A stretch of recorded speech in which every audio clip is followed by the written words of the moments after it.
and welcome back to 20 Minutes a Day. We are so glad you're here.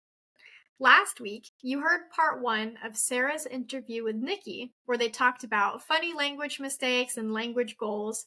And today, we're diving into part two, where things get a little more reflective. Niki shares a travel experience that changed her perspective on life and what being a language coach has meant to her, both personally and professionally. It's a thoughtful, inspiring conversation. So let's jump in.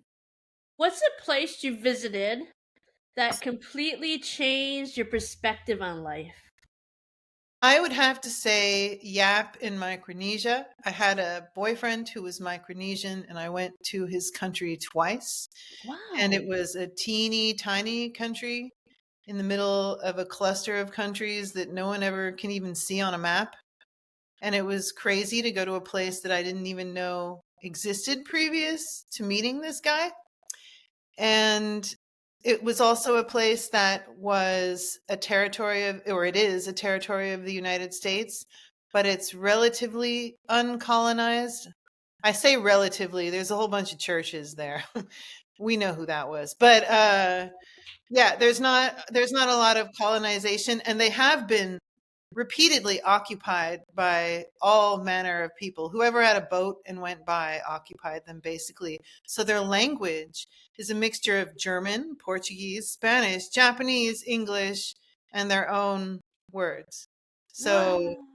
it's just a very interesting, historical, crazy cultural place.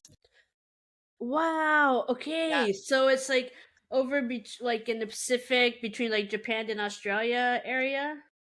Yeah, if you know where Guam is Mhm. part of Micronesia. It's probably the most well-known part because it's the stopover if you go in between say Hawaii or the United States and Asia. You'll probably stop in Guam or Korea maybe. But yeah, so Guam is just the big well-known part of Micronesia, and then Yap is about an hour south of that by plane, and they only have two planes per week that go, maybe one, two. And yeah, it's just and then Yap has even smaller islands off of it that are like the outer islands, and they speak another language, and it's insane. Like it's so fragmented and tiny and amazing. And how don't Americans know that we had this colony? We don't like to think of ourselves as colonizers? It's a Perhaps. territory. Yeah, is it kind of like Puerto Rico? Yep. In it? Yeah. Yep, it's like Puerto Rico. So it's a strategic spot for the military because if we want to go spy on Asia, that's good. Hawaii is good. Those islands are good. And Guam. I think that it's just very, unfortunately, very easy for everyone to marginalize those people because you just don't even see them on a map. You're like, who cares, right? I mean, Yeah. it's very strange. It's a very kind of quiet, hidden away thing. I don't think most people know about Micronesia. When I told my friends, they had no idea what I was talking about. I had to show them on a map and all this other stuff. So Oh, it's so interesting. And I guess they have internet there if you're able to meet this person, or you just met them traveling. no, no, we lived in Hawaii together for 2 years. I was Oh, working in Hawaii, and they have citizenship, so they can come work and everything. They just can't vote, I think. It's like oh, Puerto Rico, so they have oh. rights, but not all the rights. You know what I mean? So, Hmm. yeah, he was living in Hawaii, and we were living in the same building, and then we lived together for 2 years. So it was like a real relationship in person and everything. Uh, but then he had to go home Mm. for various reasons. And I visited him a couple times, and I thought he was going to come to the United States, but it didn't work out. So that's how it. Oh, can they easily come to the United States because they're a colony? Yes, but also you can imagine the economic difference. Oh, So, like anywhere else, you're like, hey, you're free to come here and make your money. And they're like, I have no skills and I come from this island. What are you going to do? Like, what are you going to do? It really creates a huge economic problem. And there's a lot of resentment. And, like, I didn't really know about all the Micronesia hate until I lived in Hawaii. Oh. And it's all inter island tension. On the mainland, we don't hear about any of this stuff. We have our own problems, right? And out there, they're all fighting each other, and there's this hierarchy, and the Filipinos are up here, and it's always moving around to who's like most racist, and it's super weird. Yeah, it's not I my had no universe at idea. all. Okay, you Not just my universe. Yeah, I just got a little vision into it for a little while. Yeah. so how did it change your perspective on life? Oh, I don't know. I think it was just so crazy to be on an entire country that was so tiny. And then at one point, the power went out. And I was like, the power is out in this whole country, essentially. And we're just a dot in the Pacific, and there's no power. It was just so, it just made the world so huge and weird. It was super interesting to be there. Oh, wow.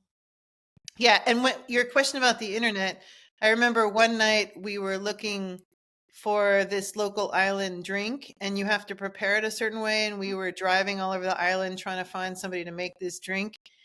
And we came across a bunch of boys using the internet outside. I guess it was attached to something. Most people don't have electricity, but they had some computer attached to something, and there were like 10 teenage boys desperately looking at the internet in the dark, and it was just the funniest thing ever. It's like, maybe we shouldn't bother them. We shouldn't. I don't want The to boys. know What what the island boys? boys are looking up. Yeah, like, it's cool. They're like all startled. Oh my god, we didn't know you were here. Like, keep on looking at your weird internet, guys. Enjoy. Continue.